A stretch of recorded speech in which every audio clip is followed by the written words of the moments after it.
I do want to go into a little bit more detail on, when it comes to kind of doing like a little mini business course on goal setting, because when you have companies that, and I work with companies a lot like your company, right, who have a global platform. They've got, 100 plus people.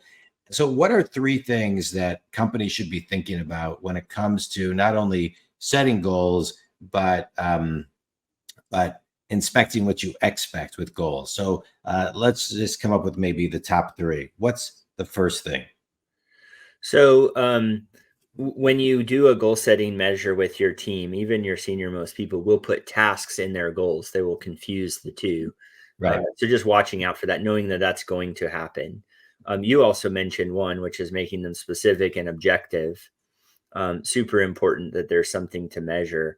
We do this with our fitness every year, right around January, where we say, hey, I want to lose some pounds.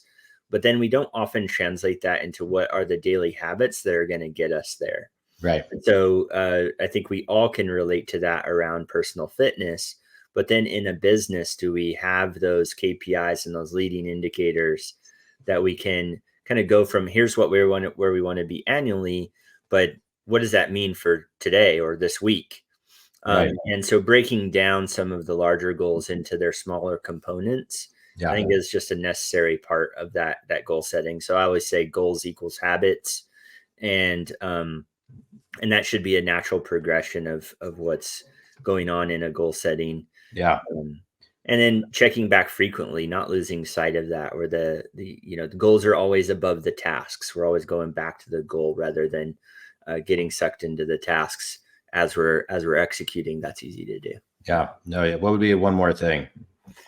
One more thing is you're never going to have the data that you think that you wanted. So a lot of your goals will be around how to measure and how to get objective. If you're trying to measure client satisfaction, but you don't have a way of measuring, you don't have an NPS score, then that's going to be your first challenge. So as organizations try to roll out goal setting, they should also invest in data people.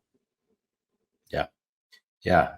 I think the success of your goals initiative, if you don't have the folks helping you corral the data and put it at your fingertips. So we need to make data more accessible to ourselves as leaders, or we won't have the objective measures to make goal setting successful. Yeah. Yeah. And the only thing I'll add to that, two things is, if you don't bring data to the meeting, people just use their own opinion. But there's some data that makes sense and some data that doesn't. You got to know what to extract to use and what to get rid of. So it's like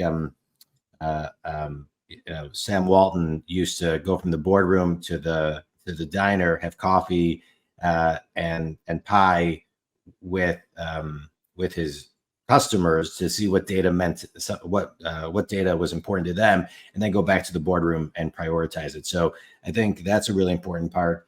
And something interesting you said, goals equal habits. I talk a lot about this too. And the only thing I add into there is every goal is powered by a routine, which is powered by a habit. So, it's really, really important to kind of get into that flow. So no, thanks for sharing that, Ben.